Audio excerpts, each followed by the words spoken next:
Welcome, Nate Kosman, CEO of the Rosselot Financial Group. Our first podcast, hopefully first of many. Money is a sport.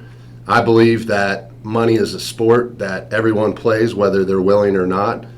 I also believe that athletes and people in general perform better when they have a coach. And amazingly, many go about money alone, even though the stakes are so high. So we're going to try to draw some parallels between money and sport and hope you learn something along the way.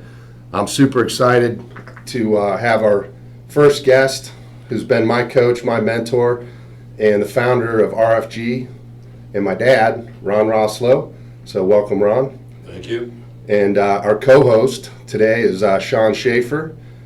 Sean's a recent grad from University of Cincinnati Linder College of Business and Kolodnik Scholar. Linder Honors Plus. Linder Honors Linder Plus. Business Honors. Awesome. A bunch of different names for the program. Yeah. Sean's our advisor assistant and just got your SIE and what other licenses recently? Got my SIE, most recently picked up my 7, and I'm studying for the 66 right now, so fingers crossed for that one. Life accident health as well? Yep, still have that one in the works. Great job. Doing a good job for us.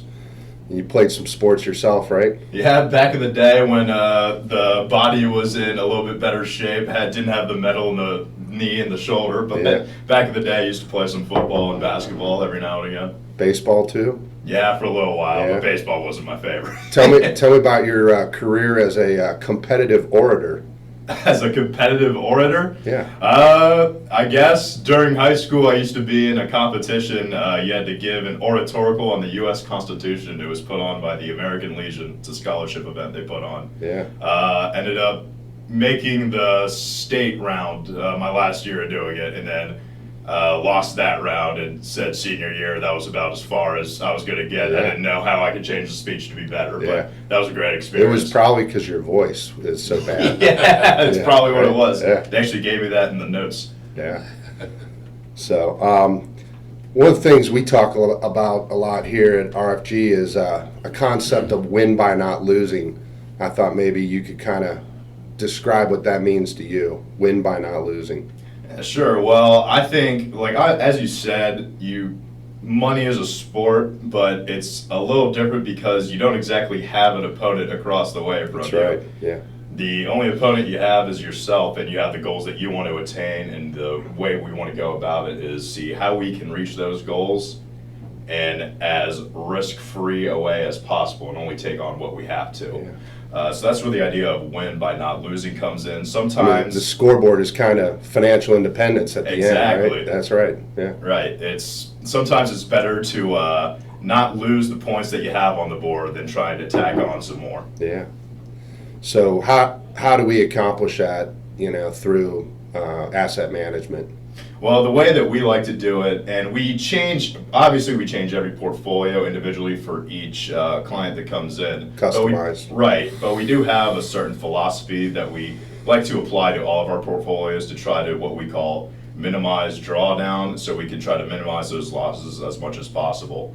Typically, we'll put in our portfolios, we'll try to make about 60% a strategic approach, and those are investments that perform pretty well in up markets. Those are kind of the classic investments that you'll see. You'll put it in the S&P 500 index, Sure. and those are going to go up.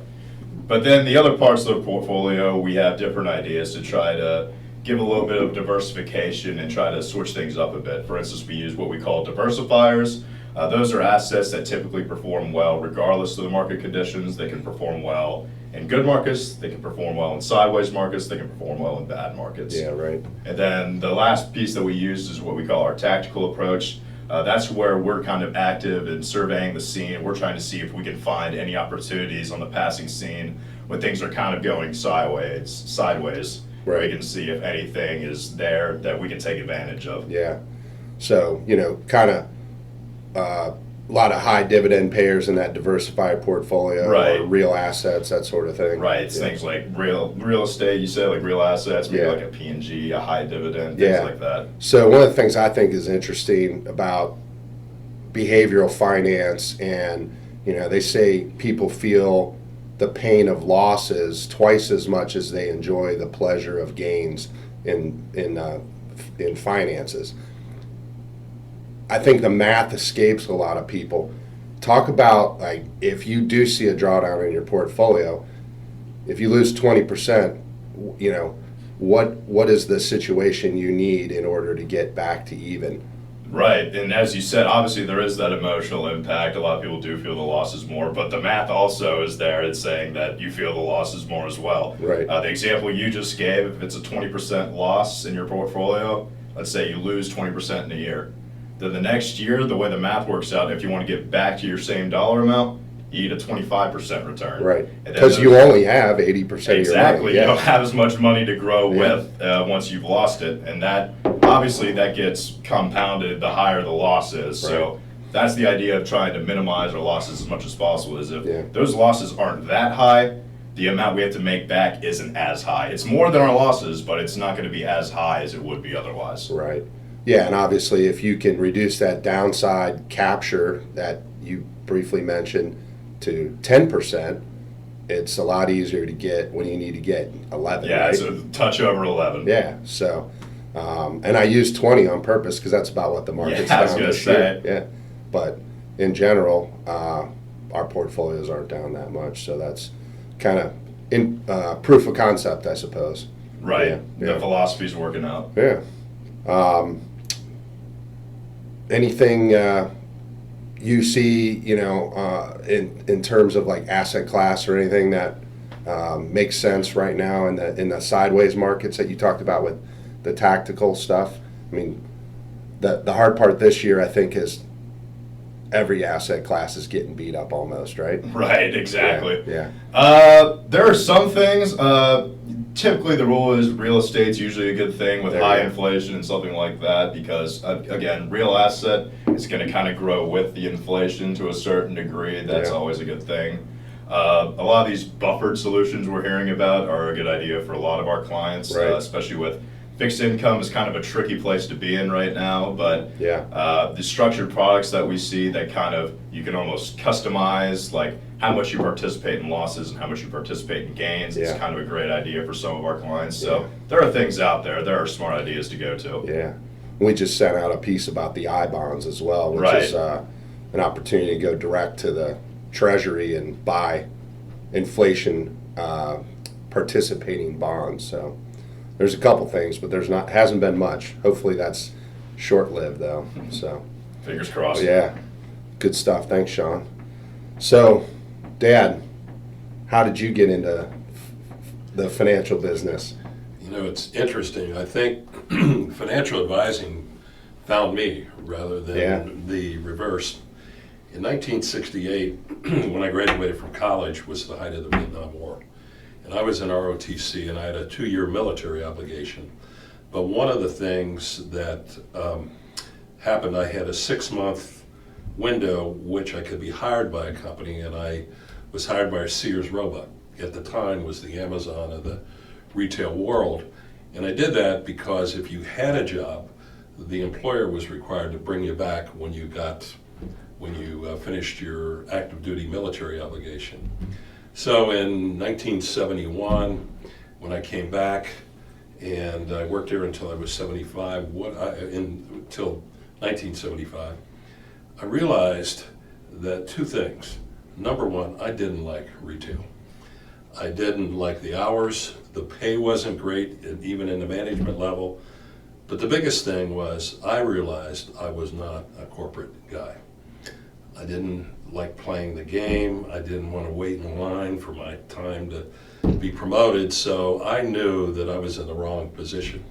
So I talked to a recruiter, and they introduced me to a company that worked with closely held businesses. The name of the company was Connecticut General Life Insurance Company. And I thought, this is great. Number one, I was 100% commission. So I worked as hard as I wanted. I was responsible for my own financial future. But number two, as hard as it was calling people up and getting appointments, I figured if I was talking to business owners, I could probably go to work for one of them and maybe buy their business someday. So it was kind of like a no-lose proposition for me, and that's how I got into the business. Yeah. What made you, you mentioned a couple entrepreneurial traits there. What made you want to own a business? Was there an influence in your life? Yeah, my grandfather. Yeah. My grandfather owned a little clock shop. And it was, really a small operation. But we were pretty poor growing up, and he had a little bit of money. And he was, he was great. I worked for him when I was 11 years old. But I loved the fact that he made his own hours, made his own decisions, and that was kind of my introduction and my life's goal to own my own shop. So. Yeah. Over the course of your career, what are some of the things that you picked up, or how did your career develop into what it became?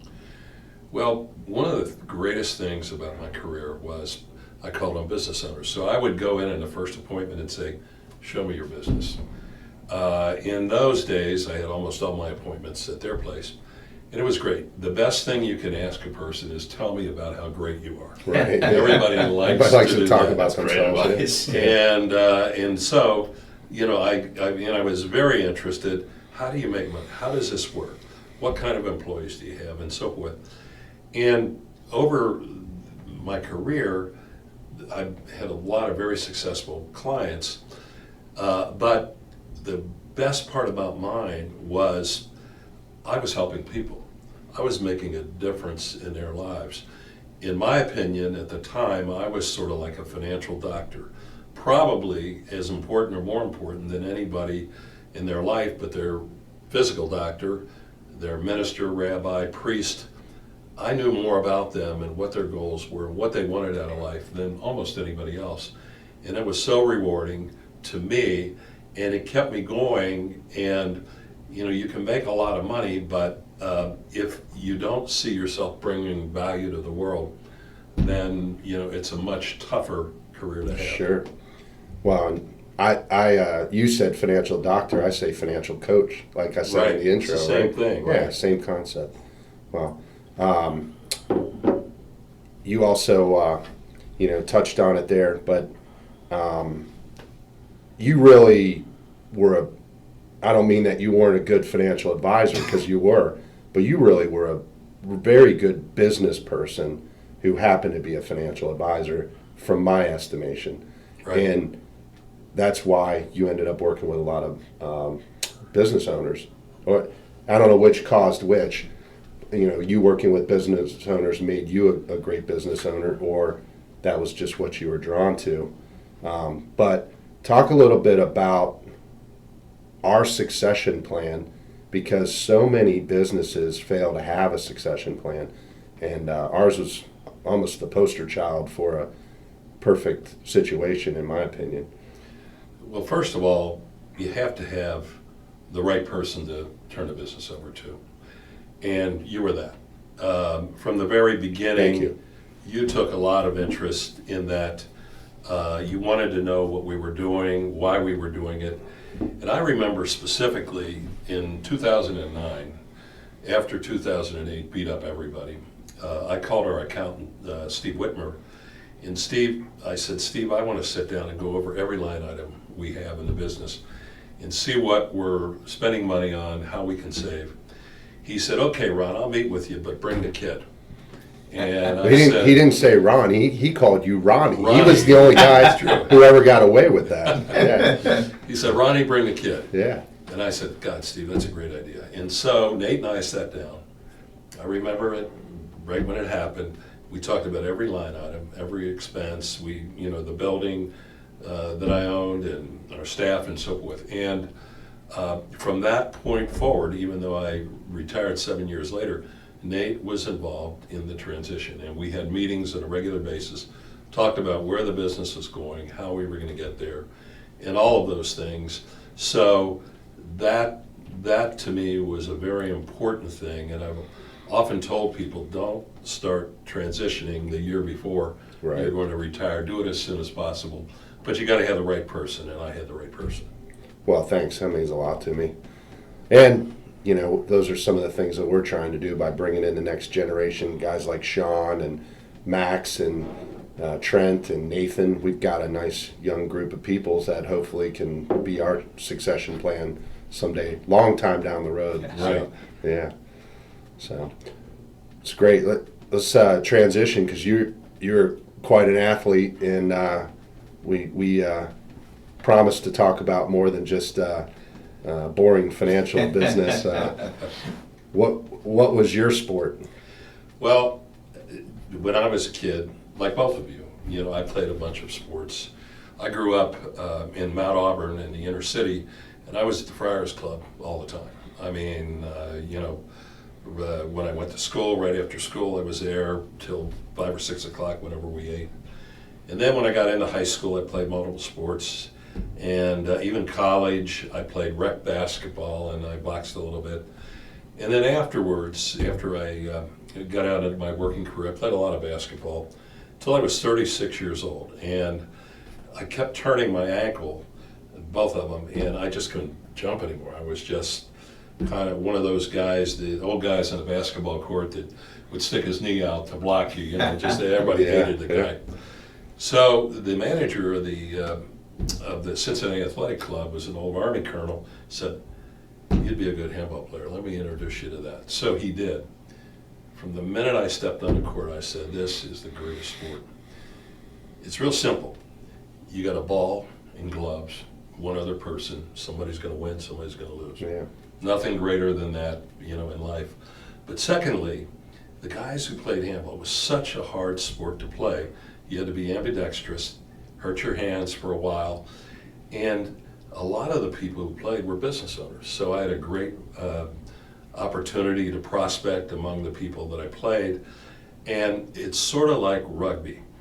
It's a culture. If you're a handball player, you got immediate respect. I could get a game anywhere in the country because they had that kind of respect, just like rugby does. Sure. And so, throughout my career, I just really loved doing it. I cross-trained, I did all that. And over 25 years, I think I won like 120 tournaments. And what was really important, I saw so many people, business owners, all they did was their business. That was their entire life. They identified as that. And I think it's really important to be successful in life, to have a place to go where you can relax, you can do something good for yourself, stay in shape, and really enjoy that. So my release when I was done with work for the day was to go out and play handball, be around my friends, and then, the tournaments and so forth were just great. It was all of my handball life was just a tremendous opportunity to relax and enjoy multiple friendships. And Ron, I'd have to imagine, I'm sure Nate and I feel this way too about when we played sports. There's a lot you can learn from them that you can take into your career and everything else in your life. And just thinking off the top of my head, obviously with you with handball, in particular with boxing, sometimes emotions can be flying high. Yeah. Stuff like that, especially with boxing, I have in my Sure. head. Is there anything you learned kind of how to deal with an emotional situation that you thought you could take with you into your financial advising career? Well, Sean, in handball, you play 2 games to 21, and if each person wins one of them, you have a tiebreaker to 11. Oftentimes in a competitive tournament, the matches lasted an hour and a half to 2.5 hours. So it was really intense. So when you're playing in that match, maybe your opponent hit a couple of lucky shots. That happens. You got to deal with that. That's fine. But a lot of times, whatever your plan was at the time, your strategy of playing that person, all of a sudden it wasn't working. And they were scoring points. They were in the right place at the right time. They kind of figured out what you were doing. So you had some choices. You could panic, and that was the wrong thing to do, or call a timeout. Call a timeout, gather your thoughts, and consider changing strategies. In financial advising, right now, as you talked about before, we are in the midst of a recession. The recession will be announced as of June 30th because we need two quarters of negative GDP growth. Right. But right now, financial advisors need to call a timeout, talk to their clients, communicate with them. It's the same thing. Don't panic. The clients may call up and say, I want to be all in cash. Right. Wrong thing to do. Just like you talked about, if you lose 20%, you're going to make 25. Right. And so what a financial advisor's primary job is to say, don't panic. Let's call a timeout. Let's think about what you want to do to, recoup or,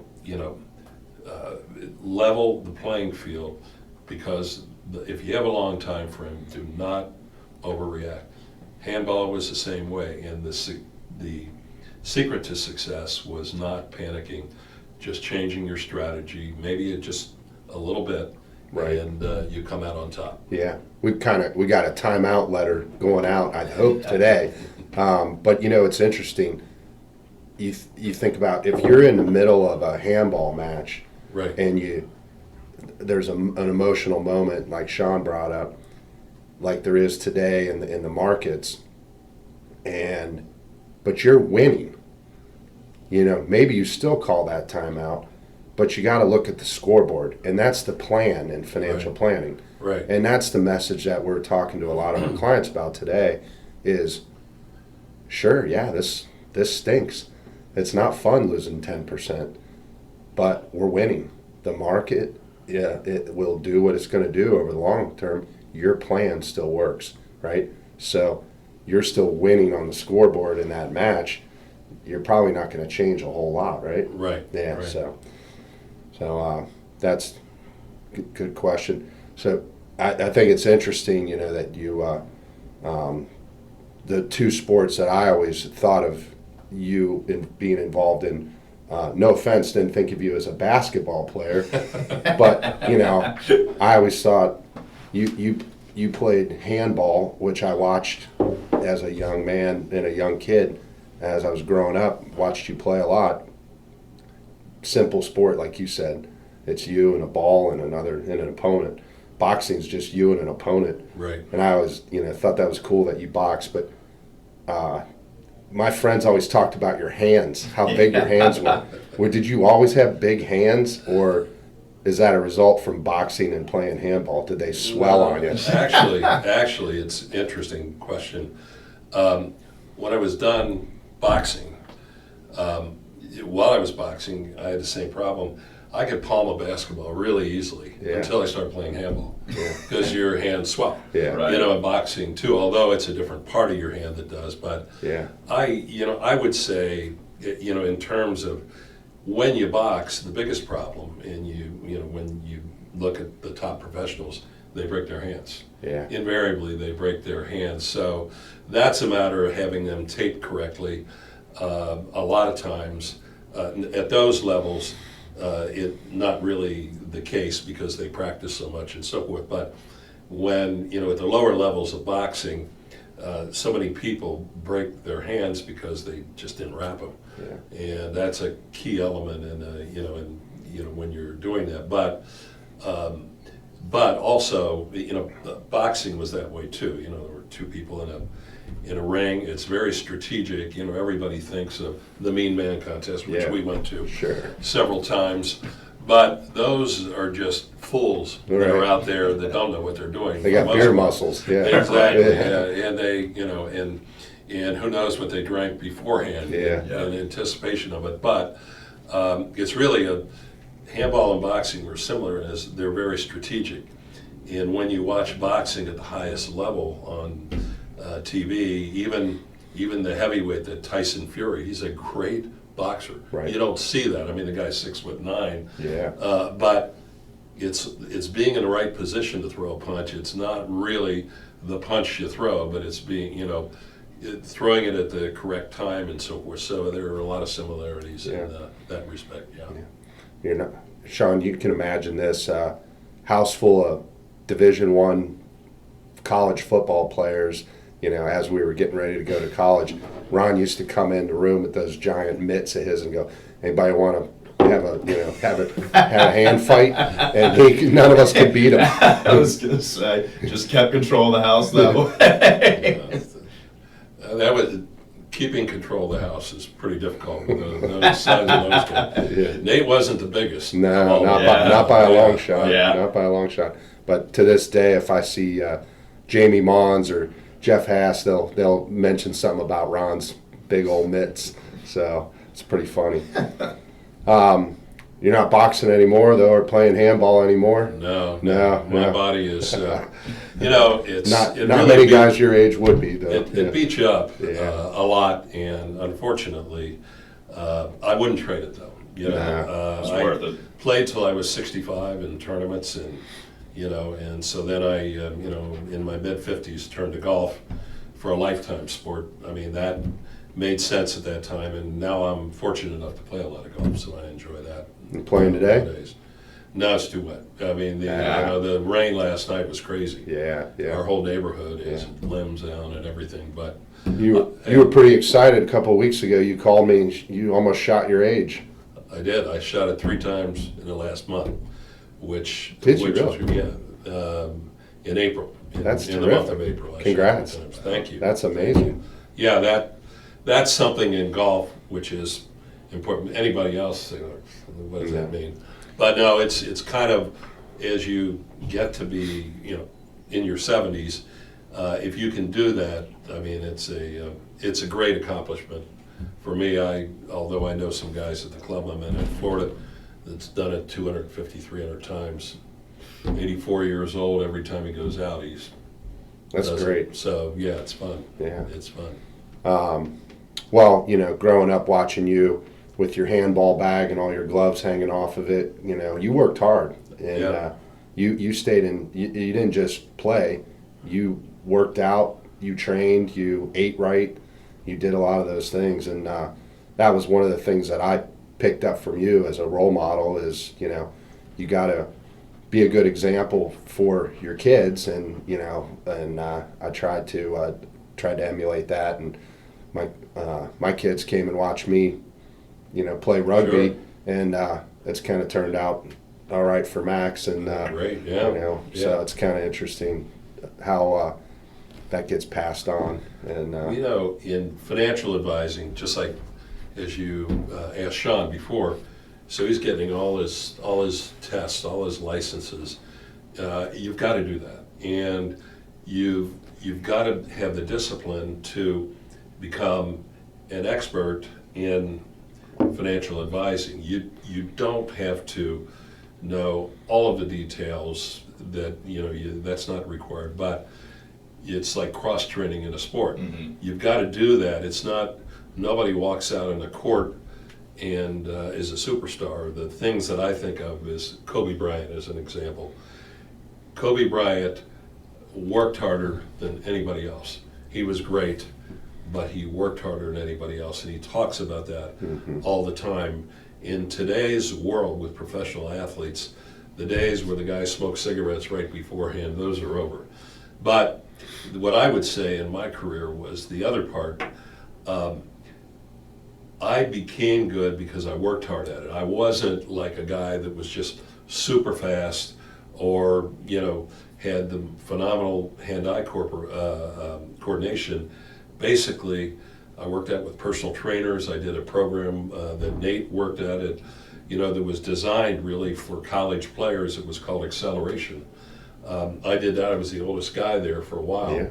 And I did that because I knew it would maximize my ability to win. And so that was important for me, both in my sports life Yeah. and in my career. Yeah. And I think that success comes to those who are willing to work the hardest to get it. Right. And it's kind of, success is the accumulation of good decisions and good habits, right? That's and correct, that's for our yeah. clients as well. I mean, Right. you think about, nobody's an overnight success. It takes time and discipline and the accumulation of good decisions and good habits, right? Right. So, Exactly. when we talk to our clients, it's things like dollar cost averaging, putting money away, maxing out your 401k, getting your all those things that we talk to clients about all the time is what financial independence success looks like. So, yeah. Exactly. And that's Yeah. the scoreboard that we were talking about. Right? Exactly. So, yeah. Well, we're kind of running out of time. I want to hit you with some kind of rapid fire questions, if that's okay. Sure. Yeah. Sure. So, what's the worst financial decision? We talked about how great you are at handball and as a business owner and a financial advisor. What's the worst financial decision you ever made? I think about that a little bit. In 2008, the worst time ever, we structured our portfolios for our clients, overweighted them in bonds. I knew something was happening. Right. I just didn't know how bad it would be. And at the end of the year, I think our clients lost an average of 8 to 12%, depending on their portfolio, which I thought was pretty good. But then in 2009, Compared to 40% in the S&P? Yeah, exactly, that's pretty right, good. Yeah. right. So we did a pretty good job. But then, so I was looking around for some alternatives, and there was a money manager out of California that introduced tactical management. They had like 4 basic portfolios. They could move money instantly. At that time, it was brand new. It was revolutionary. And so they could move money amongst 19 asset classes. They could put it in cash. So in 2008, believe it or not, they actually had like a 3% gain. It was unreal. They were the only people that I knew that did. So intuitively, I thought in a recovering market like 2009, it would be perfect. And the more volatile these people could move money, that they should do great. Well, unfortunately, in 2009, and Nate remembers this 10, and into 11, they really underperformed dramatically. And I moved a lot of clients' money there because what we learned, all technical managers, was they were always behind a little bit. And they couldn't move the money fast enough. So they didn't catch the gains in this volatile market. Yeah. And we lost some clients as a result of that. And I kind of deviated from what I had done my whole career, thinking that might be the right thing to do. So that was, my opinion. It was really instrumental in us redefining Right. our win by not losing that Exactly. Sean talked about. Exactly. We changed 2 things. We no longer would go unconstrained, Right. where the manager could do anything, go Right. anywhere, Right. short the market. And also, we realized that tactical should only be a smaller portion of your portfolio. So that was one where I realized I probably in retrospect shouldn't have done it that way. Yeah, that's interesting. Another one. Who was the most important mentor to you? Well, in thinking about that, I never really had a mentor, but in 1997, I was approached by the Pacific Life manager, and he said, Raleigh Chirac, who was a legend in the insurance business, he said he needs to have somebody take over his business, anything happens to him. He was an older guy, kind of a wild and crazy guy, and he said, I talked to Raleigh, and you're the only person that he knows that could take it over, that knows what he's doing and understands the concepts. He said, furthermore, Nate's there, and he'll be the really beneficiary because at the time, Raleigh had over $1 billion of death benefit, which is incredible. And for 5 years, we worked together. We didn't really mesh, but I learned a lot from him. And one of the things was this. Raleigh would meet with somebody and tell them, you ought to buy life insurance, but let me tell you why you shouldn't. You shouldn't because it's going to cost a lot. It's not really a good investment. I mean, you'll build cash value, but you're not going to get back what you put in. It's going to go to somebody else for a distinct purpose, but those are all the reasons you shouldn't do it. But let me tell you why you should. And then he would go into that.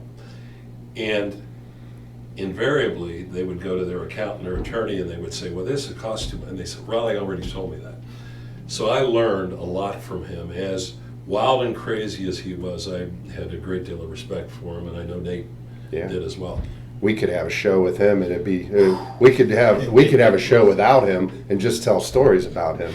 That's how he's an interesting guy. He was a legend, maybe the smartest guy I ever knew. And if you looked at him, you'd say, "You're kidding." Yeah. But a great guy. Yeah, absolutely. So one of the challenges, drawing another parallel between sport and financial independence, is when to walk away. How did you know when it was time to retire? Well, in 2000, it was about 2012, our ex-broker dealer, Invest, I was on the board, and they named me as the representative of the whole broker dealer with FSI, Financial Services Institute. Right. And that was our lobbying arm, and I went to Washington like 4 or 5 different times. And this isn't meant to be a political statement, but the Obama administration was terrible for the financial services industry. Everything was focused on the cost of products and services.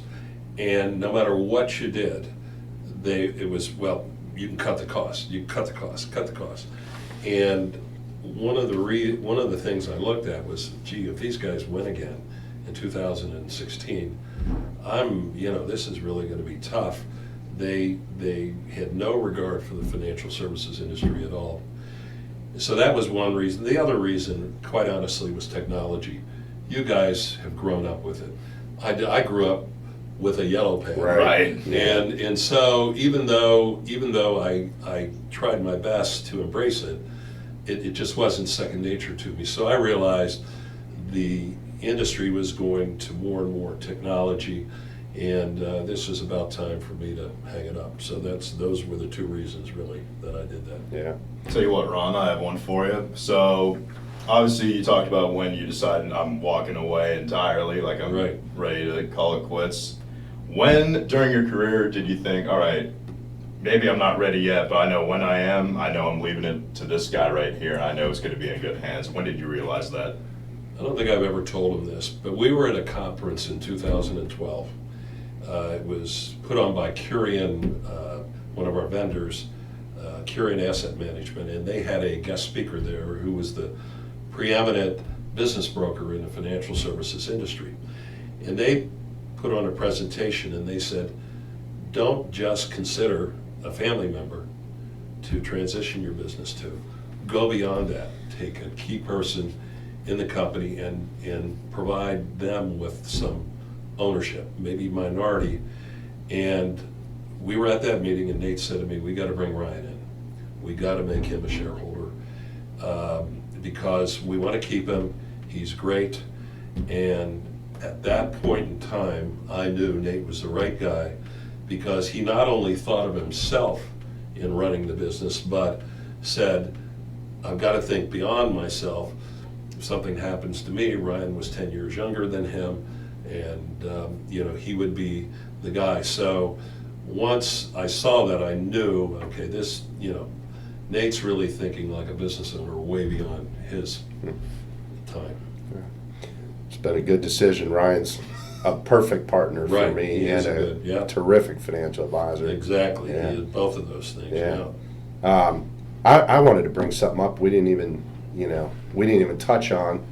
One of the things I admire most about you is how you've always been involved in outside of the business, outside of sports, helping people. You've been involved in charities, but one of the coolest things I think you've done in your life was bringing life success seminars to Cincinnati, and pretty big deal in our family because that's where you met my mom, Right. and Right. probably changed our lives. But just touch on life success seminars and what that was all about, and Well, one of the things. I'm sitting here talking to you, and I realize right behind you is a plaque Perfect. of life success seminars. We're in the founders room, which is an homage to Ron Rosselot. All these pictures of things you did over your career is pretty cool. Early in my career, actually, it was 1979, actually 78.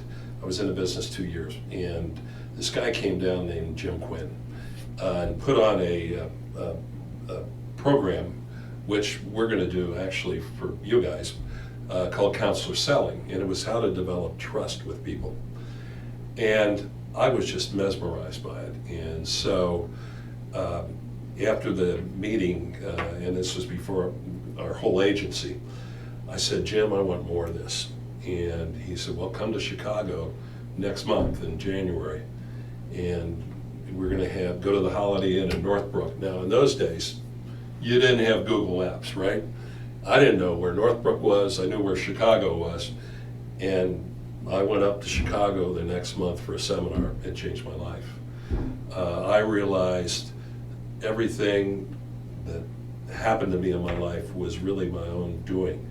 It's not what happens to you, it's what you do about it. Yeah. And so I just loved the seminar. Went to the first level, second level, and then in 1983, when I married Debbie, she came down here and actually worked for his company down here, but as good of a facilitator as he was, that's how bad of a businessman he was. Yeah. So in 1985, we had the opportunity to start our own company here. And so without going into a lot of explanation, we had a lot of people with a lot of ideas that had gotten a lot out of the seminar, but I kind of took over and I said, okay, here's how we're going to do it. So I went out and got investors. I invested, and actually Debbie was the first executive director, and so she kind of ran the operations, and I was the president of the board. And during the lifetime of that company, which lasted until 2015, 30 years, we had over 12,000 people that went through this seminar, changed their lives. I think everyone that went through would say, I learned things that made my life so much better. And so it was really not the seminar itself, it's what you did with it again. Yeah. And so I would say that in my outside life was perhaps my proudest achievement, because so many people have gone through there. Some of my best friends in life have, and it's during its time, it was the greatest thing going. And so Yeah. it was a wonderful. It's pretty opportunity. amazing. That's awesome. I didn't know the whole story on that. That's pretty cool. Yeah. Yeah, it was great, and all of our family members went, and then as it's continued a little bit, and a much less people going through. Nate's sent Max through, Devin, and some clients, some friends, and so forth. Most of our employees over the years, Right. until recently, have gone through. And, Right. And so now you can do this. You can watch a podcast. That's right. Yeah. And that's what everybody does. You can get a Wayne Dyer on YouTube, and people think, well, I can watch him and change my life. Yeah. My Tony feeling Robbins, is, yeah. My feeling is you can't. You've got to participate. You've got to see yourself in a different light. You can watch Tony Robbins all you want. He's great, but you really have to engage yourself, not just watching to make significant changes Yeah. in your life. But We're still humans. We still need to connect. We got to Exactly. participate. You can't Exactly. can't mail it in, right? Exactly. Yeah. But at the time, that was what was available, and it was a life-changing for me, and I think for so many people. Yeah. Well, thanks a lot for being here and doing this with us. This was fun, and appreciate everything you've done for me. Love you, and this was pretty cool. I love you, and thanks for having me on and being the first. Well, you were the I love founder. it. Why wouldn't you be the Right. first for There this? you go. Top of the list. So, yeah. So Great. awesome. All right. Till next Thank time. you. Thank you.